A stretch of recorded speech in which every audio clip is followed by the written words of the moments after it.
सत्संग क्यों जरूरी है, किस लिए जरूरी है और सत्संग में आना चाहिए, ये संत पीर फकीर हमेशा बोला करते हैं। तो सत्संग का मीनिंग मतलब क्या है? सत्संग, सत सच सत्य एक ही है। ओम हरि अल्लाह वाहिगुरु गॉड खुदा राम। उसके अलावा दुनिया की हर शय बदल जाती है, हर चीज बदल जाती है, पर भगवान ओम हरि अल्लाह वाहिगुरु राम ना कभी बदला था, ना कभी बदला है और ना कभी बदलेगा। वो सच था, सच है और सच ही रहेगा। तो हर समय, हर पल, हर जगह वो मौजूद है। दुनिया में ऐसी कोई चीज नहीं जो एक ही होते हुए भी हर समय, हर जगह, हर पल मौजूद रहती हो। पर ओम हरि अल्लाह राम एक होते हुए भी हमारी इस दुनिया में ही नहीं, एक त्रिलोकी में नहीं, सैकड़ों त्रिलोकियां जो धर्मों में लिखी है, निज धाम सचखंड सतलोका नामी सतनामी, सब जगह वो रहता है, कोई जगह उसे खाली नहीं है। और कमाल उसका ये है, वो जिस भी चीज को देखता है उसी का रूप धारण कर लेता है। कण कण में, जर्रे जर्रे में मौजूद है। पेड़ पौधे ले लीजिए, जीव जंतु ले लीजिए, पशु पक्षी परिंदे ले लीजिए, हर जगह वो है। तो सत्संग में जब इंसान आता है, सुनता है, तो उसकी समझ में आता है कि हां, एक ऐसी सुप्रीम पावर है, एक ऐसी शक्ति है जो हर समय हर जगह मौजूद है। तो सत्संग क्यों जरूरी है? आदमी कहता है मैं क्यों करूं सत्संग, किस लिए करूं सत्संग?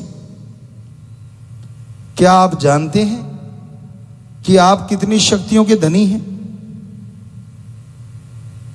शायद आप सोचते हो कि मैं तो सब जानता हूं, मेरे में इतनी अकल है, मैं इतना पढ़ा लिखा हूं, मेरे में इतनी समझ है, मेरी बॉडी स्ट्रेंथ ये है, मेरी माइंड स्ट्रेंथ ये है, इत्यादि इत्यादि इत्यादि।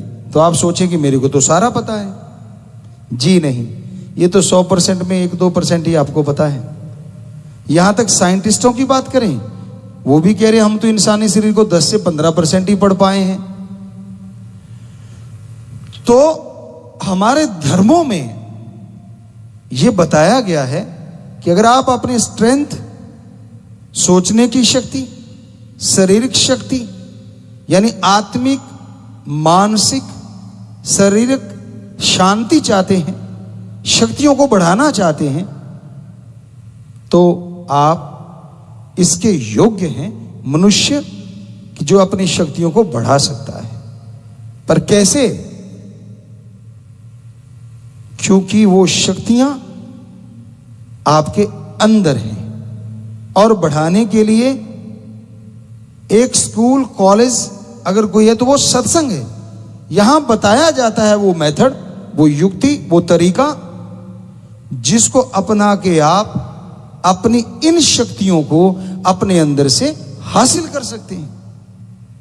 अच्छा खाना बनाना हो तो अच्छा शेफ, रसोइया, महाराज भी कहते हैं राजस्थान साइड में, तो उससे आप टिप्स लेंगे तो और अच्छी रसोई बना लेंगे। आप जितनों के संपर्क में आएंगे उतना ही आप नई नई चीजें सीखते जाएंगे। हर क्षेत्र में ये अनुभव जरूरी है। बहुत सारी चीजें होती हैं जो आप पढ़ लिख के अपने दिमाग के ज्ञान से सीखते हैं, पर एक चीज उम्र होती है जो आपको बहुत कुछ सिखाती है, तजुर्बा होता है जो आपको बहुत कुछ सिखाता है।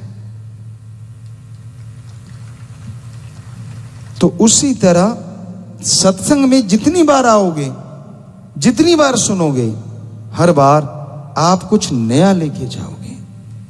हर बार आप अपने लिए, अपने परिवार के लिए, समाज के लिए, देश के लिए, वर्ल्ड के लिए, आपकी सोच की लिमिट यहां तक है, कुछ ना कुछ अच्छा ही करने के लिए प्रेरित होके जाओगे। कभी भी सत्संग में घर पाड़ने के लिए या बर्बाद करने के लिए नहीं सिखाया जाता। आज सत्संग को अगर छोड़ दें, संतों को छोड़ दें, सच्चे संत, बाकी समाज में ज्यादातर लोग दुखी हैं। और दुख का कारण जब आप सुनोगे, हैरान भी होगे और मानोगे भी, स्वीकार भी करोगे। अपने दुख से दुखी बहुत कम लोग हैं, दूसरा सुखी ज्यादा क्यों है, इससे दुखी बहुत मिल जाएंगे। यार मेरे पास स्कूटर, ये कार ले गया, धुआं मुंह पे मार गया, मरता क्यों नहीं है? ये नहीं कहता कि मुझे भी कार मिल जाए, वो बर्बाद क्यों नहीं होता? भाई क्या मिलेगा तुझे ऐसा करने से? अपने लिए अच्छा मांग।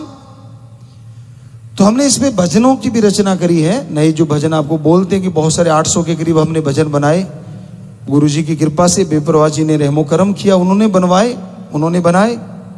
तो उनमें ऐसा भी भजन है कि आज आदमी दुखी ज्यादा इसलिए क्योंकि दूसरा सुखी क्यों है।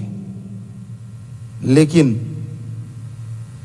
सत्संग में ऐसा नहीं है। गांव की बात करें तो एक सांझी सी जगह होती है, अलग अलग एरिया में उसका अलग अलग नाम है।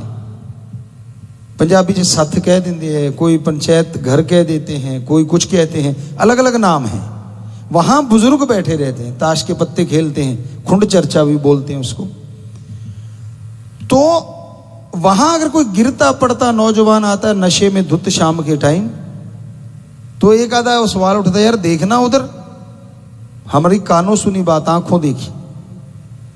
दूसरा क्या कहता है, कहते यार देखने वाली क्या बात है, ये इसकी उम्र है खाने पीने की, अब नहीं करेगा तो कब करेगा।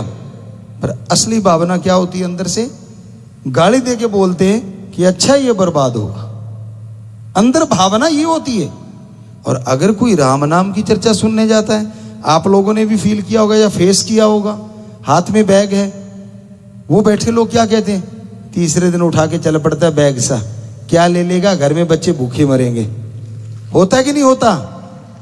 तो अब ये बताइए, आप लोग जब सत्संग में आते हैं, राम नाम के भक्त राम नाम गाने के लिए, सुनने के लिए आते हैं, क्या आप बाद में जाके उन लोगों से कुछ मांगते हैं? नहीं ना।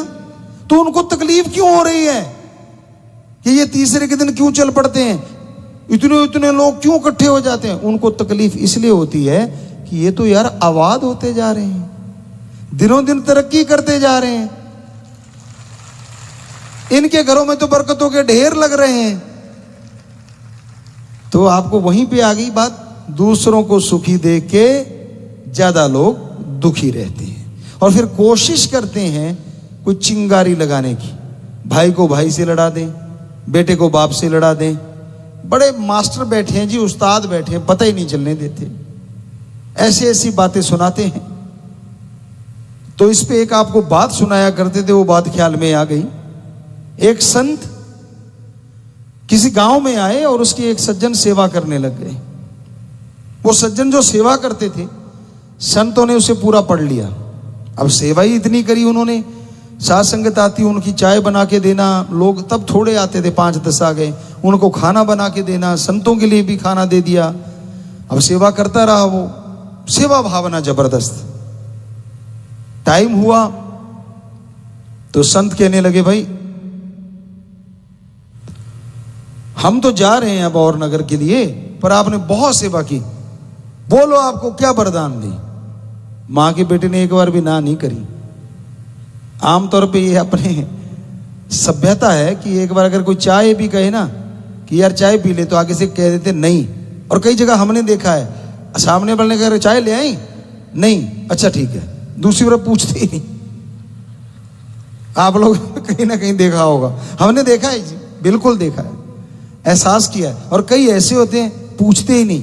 अब पूछना क्या है, कोई मेहमान आया है, हमारे तो धर्मों में लिखा है मेहमान तो एक तरह से भगवान की तरह होते हैं। भाई आए हैं तो मतलब सत्कार करने के लिए, वो भगवान नहीं बन जाते। मतलब इसलिए कहा गया था हमारे पाक पवित्र वेदों में कि भाई सत्कार करना, इज्जत करनी आए हुए की। तो ऑब्वियसली पता ही है कि भी चाय लानी है तो वो पहले ले आते हैं, पूछने वाले में डाउट होता है। तो इसलिए उसने सीधा ही कह दिया, क्योंकि वो तो पता नहीं संत मुकर ही ना जाए। कहते क्या चाहिए बोल बेटा। कहता जी ऐसा कोई मंत्र दे दो जो मैं चाहूं वो मिल जाए। अब कितनी बड़ी चीज मांग ली। संत मुस्कुराए, जानते थे ये तो बड़ा ईर्ष्यालु है, गड़बड़ हो जाएगी, अगर ये ऐसा करता रहा तो इसने किसी को जीने नहीं देना। कहने लगे बेटा याद रखना दो बातें। पहली बात, जो तू मांगेगा तेरे पड़ोसी के दुगना आएगा, क्या तुझे मंजूर? कहता जी मंजूर है। दूसरी बात, किसी का शारीरिक नुकसान करेगा तो तेरा हो जाएगा, किसी दूसरे का नहीं होगा। कहता जी मैं क्यों करूंगा? ठीक है जी, दोनों मंजूर है शर्तें। कहते ठीक है फिर ये ले मंत्र दे दिया जी। अब घर में आया बड़ा खुश गिनती करी कितने परिवार के में, मेरे 4-5 जितने भी थे, मंत्र का किया जाप। कहता आने दो 36 प्रकार का भोजन सबके लिए। अब थालियां आ गई जी झट से। अभी वो कौर तोड़ के मुंह में डालने लगा था, घर साइड वाले घर में शोर मच गया। तो उसने उस दीवार के ऊपर से देखा कि चक्कर क्या है, बरामदे से होते थे खुले, वो देखा उसके 4 आई हुए, उधर 8 थालियां आई हुई। पिस्सू तो पड़ने शुरू हो गए। जो सेवा करता मैं मर गया, ये बैठे बिठाए डबल ले रहे हैं।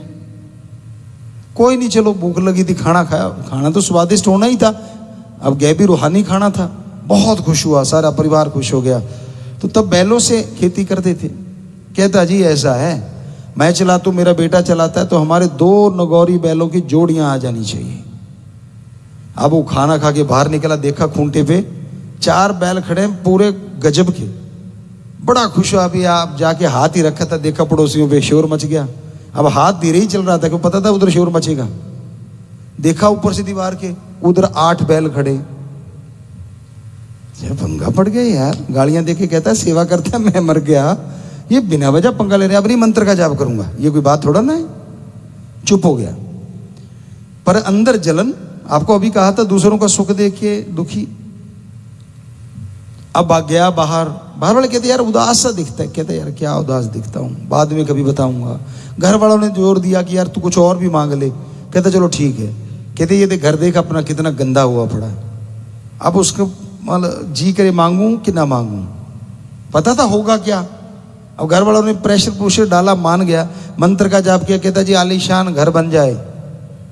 वसो देखा खाली जगह हुआ करती थी, जिसे नोहरा या बेहड़ा साइड में होता था, इधर घेर कहते हैं शायद यूपी साइड में। तो वो एरिया का था, देखा उधर तो वो महल बना खड़ा है। अभी वो उधर देख ही रहा था, पड़ोसी के 2 बन गए।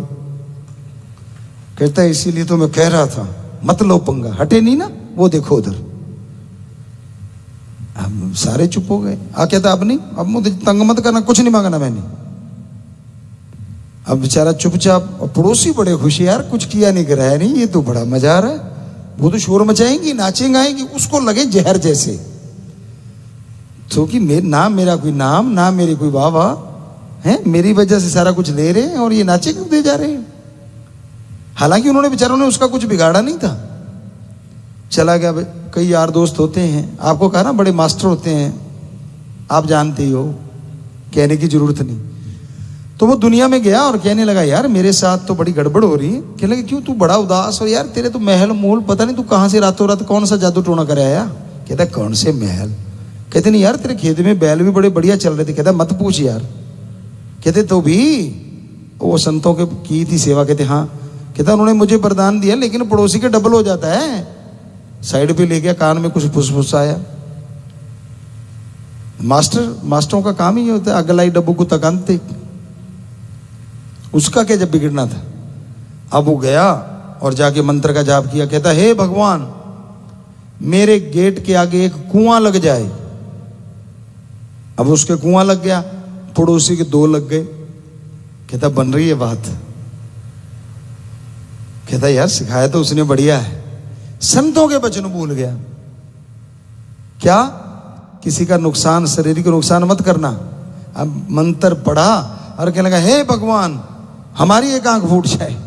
वो सारा परिवार की एक आंख फूट गई। अब उसने एक आंख से देखा हो क्या रहा है, होना क्या था। वचन थे संतों के कि अगर तू किसी का शरीर का नुकसान करेगा, तेरा हो जाएगा, पड़ोसी का नहीं होगा। तो जरा सोच के देखिए, अगर आज ये वरदान पूरी दुनिया में हो रहा हो तो क्या होगा। आंख तो नहीं बचेगी किसी की। एक बुरा ना बना लेना भाई, सारे एक जैसे नहीं होते। बहुत अच्छे लोग भी हैं, बहुत नेक लोग भी हैं, पर ये बात से आप एग्री जरूर होंगे कि दूसरों के सुख को देख के जलने वालों की गिनती ज्यादा है। हकीकत में है ये बात। तो सत्संग में आओगे तो समझ आएगी। अरे मांगना है तो अच्छा मांग लीजिए। किसी की कार देखते हो, ये मांग लो मेरे लिए आ जाए, और मेहनत करो। ये क्यों कहते हैं कि वो उल्ट जाए उसकी कार, पलट जाए उसकी कार। अच्छा मांगो, नेक चीज मांगो। पता तब चलता है जब आप सत्संग में आते हैं। उसके आए बिना कुछ भी पता नहीं चलता, समझ ही नहीं आती। अब बुराई का कोई स्कूल कॉलेज नहीं होता। समाज में, वर्ल्ड में है, पूरी दुनिया में है, इंसानों में है। कहां है स्कूल बताइए। निंदा करने की हुई कोई ट्रेनिंग कहीं पे? हमारे उठने की देर है देखना। सारे नहीं करते, पर थोड़ी थोड़ी तो जरूर आदत सी पड़ी हुई है। वो ना भैंस थोड़ी सी चाट खा के दूध दे देती है, आटा डालते ना ऐसे, तो फिर आराम से टिकी रहती है। आप जानते किसान भाई, गऊ भैंसों को डालते होते ना वो चाट की आदत पड़ी हुई है। कितने ही समझा लें हम, देखना वो कैसी बैठी थी, देखना वो कैसा था। तो आप सारे जानते हो, मेरे आगे सिर कर दिया, मुझे जानबूझ के किया, ऐसे थोड़ा ना। अब चाहे उसकी हाइट ज्यादा हो, और बेचारी का हो गया भाई, तो आगे निंदा चुगली नहीं पा जाए। आप कितने ही समझा लें, चाट थोड़ी थोड़ी चलती रहती है। फिर चापलूसी चलती है। अब आपके पास आप बड़े अमीर हैं, राज पहुंच है, बड़ा ओहदा है, तो जी फिर मत पूछो। पंजाबी जी कहते कौली चट, बुरा ना मनाए उपराओ। कोई निकल जाती है बात, मुंह में आया रहती नहीं, पहचान ही नहीं आती। आप कुछ भी बोलो, कई तो ऐसे होते हैं आपके बोल को गिरने नहीं देते। हाँ जी बिल्कुल ठीक है, आप जो बोल रहे बिल्कुल सही है। हम भी फेस करते हैं ये चीजें। हम कौन सा झूठ बोल रहे हैं। हम कुछ कहते हैं हाँ जी बिल्कुल। हमने अरे टिक भाई, अभी तो आधी बात हुई है, हमें पूरी तो कर लेने दे। तो ये चलता है। ये दूसरा ये हो गया। तो क्या चापलूसी की कहीं ट्रेनिंग है? कहीं निंदा चुगली के स्कूल हो, चापलूसी करने के कहीं स्कूल हो, बेईमानी करने के कहीं स्कूल हो, कैसे किसी की जेब काटनी है इसके कोई स्कूल हो? शायद थोड़ी ट्रेनिंग देते होंगे जेब काटने की, तो शायद। तो कितनी और बुराइयां हैं। काम वासना है, क्रोध है, लोभ है, मोह है, अहंकार है, मन है, माया है, बहुत सारी चीजें हैं। क्या इनकी ट्रेनिंग है कहीं पे? नहीं है। ऑटोमेटिकली इंसान के अंदर रजो तमो सतो गुण हैं, उनको अवगुण के में बनाते हुए पता ही नहीं चलता कब। वैसे तो ये गुण है, पर अति हो जाए तो ये अवगुण हो जाते हैं। तो कहने का मतलब, आज समाज में बुराइयां ज्यादा फैल रही हैं। आपके दिल की बात कह दो तो कहने वाला सही है, दिल की बात नहीं कही तो कहने वाला जहर जैसा लगता है, कड़वा लगता है। पर संत क्या करें, उनका तो काम ही सच बोलना होता है। चाहे कोई कुछ भी कहे, कुछ भी तसीहे दे दे, सच बोलने से संत ना बाज आए थे, ना आए हैं और ना कभी आएंगे। संत ही झूठ बोलेगा तो यकीन किस पे करेगा आम आदमी? हमारे पास कई सज्जन आते थे और कहने लगे गुरुजी आपके पास आते हैं ना तो एक दिक्कत आ जाती। हमने कहा क्या? कहते हम सोच सोच के बोलना पड़ता है कि गुरुजी के सामने तो कम से कम सच बोलो। सारा दिन तो सबको बेटे बेटे देते रहते हैं, बेटी तो देते ही नहीं। सो बुरा ना मनाना भाई, समझने वाले समझ गए होंगे, हम तो वैसे इशारा सा किया है। सो आज समाज में ज्यादातर लोग झूठ के पुजारी हो गए हैं। यहां जरूरत पड़ती है वहीं सरका देते हैं। सच तो कभी कभारी जुबान पे आता है, क्योंकि अपना बिजनेस चलाना है, व्यापार चलाना है। कहते गुरुजी आपको बड़ा पता है, उसके लिए 100 झूठ बोलने पड़ते हैं। लागत मूल्य पे दे रहा हूं तो फिर दुकान कैसे खोल ली इतनी बड़ी? अगर लागत मूल्य पे दे रहा है तो ना जी, मैं तो कुछ भी नहीं लेता। जी हम कौन सा दे रहे हैं गिफ्ट, अच्छा आने दे, मेज के नीचे से हाथ। तो मतलब बुरा, अब कड़वी बात तो कड़वी होती है भाई, क्या किया जाए। ज्यादातर ये चलता है समाज में और चल रहा है पूरे वर्ल्ड में। तो इसकी ट्रेनिंग कहां से ले ली? बीच में उस्ताद बैठे होते वहां से तो ले ली होगी, लेकिन क्या इसके स्कूल कॉलेज यूनिवर्सिटी है कोई इन चीजों की? नहीं है ना। पर जब राम नाम लेना होता है तब इस सत्संग रूपी स्कूल कॉलेज में आए बिना समझ ही नहीं आती सच क्या है और झूठ क्या है। इसलिए बेपरवाह जी ने यही भजनों में समझाया है कि सत्संग में आओ, सत्संग सुनो, विचार करो और अमल करो।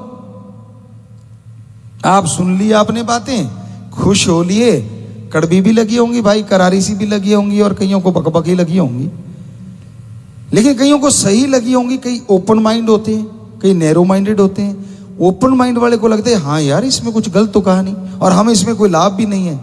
यकीन मानिए हमने कोई दुकान नहीं खोली हुई भाई, ये सुनाने के बाद पल्ली बिछाएंगे या आपसे कोई पैसा लेंगे या कोई चंदा काटेंगे, ऐसा कुछ नहीं है। हम तो आपके सेवादार चौकीदार नौकर हैं और राम जी से अपनी तनख्वाह ले रहे हैं, और वो भी उनके इश्क की, उनके प्यार की, उनके मोहब्बत की। बस आप उनकी औलाद हैं इसलिए हमारी औलाद हैं। आप बिगड़ते हैं तो हमें दर्द होता है, आपकी तकलीफ आती है तो हमें दुख लगता है, इसलिए हम उस मालिक से दुआ करते रहते हैं हमेशा कि मालिक सबका भला कर, सबका अच्छा कर, किसी का बुरा ना करना। कोई भी क्यों ना हो, चाहे हमें गालियां ही देता रहे, कुछ भी बोलता रहे, हमारी जुबान से कभी भी ये वचन नहीं निकलेगा या तेरा बेड़ा गर्क हो या तेरा ऐसा कुछ हो ही नहीं सकता। हम तो यही कहेंगे कि मालिक तेरा भला करे। बेपुरा जी ने भजन में भी लिखा है कि राम का नाम जप ले। कल परसों हमने शायद एक भजन बोला भी था, अल्लाह है तेरा भला करे, राम तेरा भला करे, प्रभु तेरा भला करे, गॉड तेरा भला करे, वाहिगुरु तेरा भला करे। भाषा अलग है, बात एक ही है कि एक ही है भला करने वाला। ओम एक ओंकार ला इलाहा इल्लल्लाह, अल्लाह ताला एक है जो द सुप्रीम पावर गॉड। सो एक ओंकार तो कहने का मतलब वो एक शक्ति, एक ताकत है, उसका नाम लीजिए, वो आपका भला करेगी, वो आपको स्ट्रेंथ देगी, विल पावर देगी, शक्ति देगी, जिसके द्वारा आप बुलंदियों को छू सकेंगे हर अच्छे नेक काम में, हर भले काम में। पर वो आपकी सोच फैमिली तक सीमित है तो उनमें आपको तरक्की, थोड़ा सा बढ़ गए समाज तक आ गए, वहां की तरक्की के लिए कुछ ना कुछ आइडियाज आते रहेंगे, और बड़े हो गए तो देश की तरक्की के लिए वो भी आइडियाज आएंगे, और भला सोचने लगे तो कहते ना एक ही कुटुंब है पूरा वर्ल्ड, हमारा धर्म कहता है, तो फिर पूरे वर्ल्ड के भले के लिए भी सोच आएगी। और ये सोच जब आ गई तो समझ लीजिए इंसानियत की चरम सीमा पे आप पहुंचे हुए हैं। बहुत ही अच्छी आपके अंदर गुणों का आवास बन गया है, निवास बन गया है, यानी गुण आपके अंदर आ चुके हैं। तो भाई सोच की बात यहां तक आप लिमिट रखते हैं, आपकी सोच है।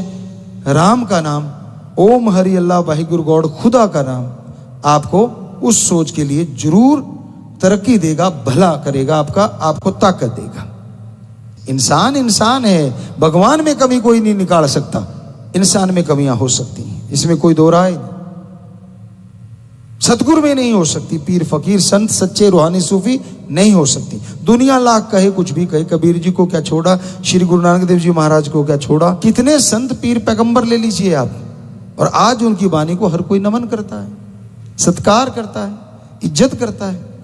सो कहने का मतलब, बाकी आपसे अगर गलती हो जाती है, पर आपके अंदर हिम्मत दी है भगवान ने, खुद मुख्तियारी दी है, यानी खुद को अपग्रेड करने की या लो ग्रेड करने की मालिक ने शक्ति बख्श रखी है। आप चाहो तो अच्छे कर्म करके भगवान को भी देख सकते हो इस मृत्यु लोक में, और अगर चाहो तो राक्षस भी आपसे शर्मा जाए, वो आपके ऊपर निर्भर है। तो इसलिए संतों का काम सत्संग में बताना होता है, समझाना होता है, और ना किसी से बैर ना किसी से विरोध होता है, सबका भला मांगना, सबके लिए भले के लिए दुआएं करना उनका जिंदगी का मकसद होता है। सूफी संत, रूहानी संत क्या होते हैं? समाज में रह के समाज का भला करना उनका कर्तव्य बन जाता है, क्योंकि भगवान की जो भी औलाद है उसको वो अपनी औलाद समझते हैं। संतों के कई प्रकार होते हैं। सुन समाधि में बैठे रहते कि जंगलों में जाके, वो भी संत हैं। ये नहीं कि उनमें कोई कमी है, अलग श्रेणी है। और कोई अलग तरह से, कोई अलग तरह से। लेकिन सूफी रूहानी संत का मतलब भी ये होता है कि वो जितनी भी प्रकृति है, प्रभु की बनाई सृष्टि है, वो प्रभु को अपना सब कुछ समझता है और इसलिए प्रभु की बनाई सृष्टि को अपनी औलाद की तरह समझता है। चाहे वो औलाद माने ना माने। औलाद तो आजकल अपने माँ बाप को नहीं मानती, आपने देखा ही होगा। अब तो कहने पे सुनने की जरूरत ही नहीं है। तो ये जरूरी थोड़ा ना कि सारे हम अगर मान रहे हैं कि वो हमारी औलाद है, हमने तो मान लिया। ये जरूरी नहीं है कि हम आपसे उपेक्षा करें कि आप भी हमें अपना इसी तरह से मानोगे। हो सकता है आप हमें देख देख के पता नहीं क्या सोच रहे होंगे। वही वाली बात जो वरदान मिला था। तो अलग अलग भावनाएं, और बहुत सारे सज्जन होंगे जो ओपन माइंडेड है कि हाँ पीर फकीर गुरुजी तो सच कह रहे हैं, संत सच कह रहे हैं। सो कह तो हम सच ही रहे हैं, लेकिन रिएक्शन अलग अलग हो जाता है, वो अलग बात है। उसका मीनिंग्स लोग अलग अलग निकाल लेते हैं, ये भी एक अलग बात है।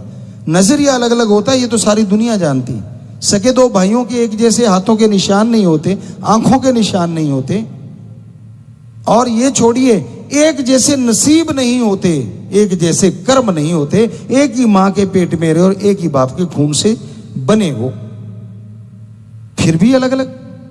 तो इसलिए भाई नजरिया अलग अलग हो सकता है, लेकिन हमारा जो नजरिया है बिल्कुल क्लियर है, क्रिस्टल क्लियर कहते हैं, बिल्कुल साफ है। जैसे एक शीशे के गिलास में पानी होता है, बिल्कुल फिल्टर वाला, उसी तरह हमारा नजरिया तो फिल्टर वाला है कि हम तो जिंदगी का मकसद हमारा यही है। ओम शास्त्र नाम श्याम मस्तान दाता रहबर का MS जी उन्होंने हमें बनाया, वही करवा रहे हैं। शुरू से ये मकसद है कि पूरे समाज का, पूरी सृष्टि का भला करना है, और जरूर करना है। कर रहे थे, कर रहे हैं और करते रहेंगे, बिल्कुल। और कोई कुछ भी हमारा कोई नियत नहीं है, ना कुछ बड़ा बनने की। हम तो चौकीदार थे, चौकीदार हैं, नौकरों के नौकर हैं। आपका नौकर भी आके अगर हमें कहेगा कि मेरे लिए ये दुआ करो, हो नहीं सकता कि हम उसका हुक्म डाल दें। हमारे लिए वो हुक्म होगा, हम उसके लिए भी दुआएं करेंगे। तो होगे ना नौकरों के नौकर। ऊंचे इसलिए बैठना पड़ता है, नीचे बैठेंगे आप खड़े हो जाओगे। ये कैमरों में नहीं आएगा, ये ढूंढते फिरेंगे किधर है। तो जो बोलने वाला होता है, ये मनोविज्ञान है। नेचुरली आदमी चाहता है कि वो मेरे सामने बैठ के बोले, मैं उसको देखूं, सिर्फ बोलना ही नहीं। इसलिए वीडियो को लाइक करते हैं ना आप ज्यादा। ऑडियो तो काम चलाऊ काम चल गया, जब वीडियो आ गई कौन पूछता है। आमने सामने बैठ के बातें करेंगे यार, बातें होंगी। ऐसा मतलब पल में अमेरिका पहुंच जाते हो आप, अमेरिका वालों को इंडिया ले आते हो।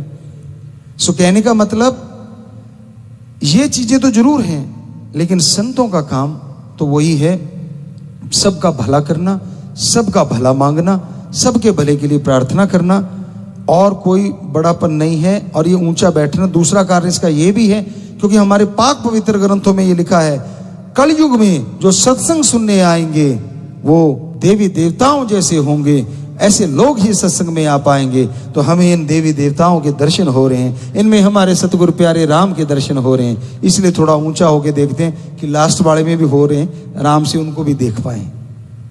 तो भाई इसलिए ये वजह है, और कोई मान बढ़ाई का चक्कर ना हमारे दिलो दिमाग में था, ना है, ना कभी होगा। सवाल ही पैदा नहीं होता। संत पीर फकीर का काम समाज की सेवा करना था, है और हमेशा हमारा तो रहेगा जी।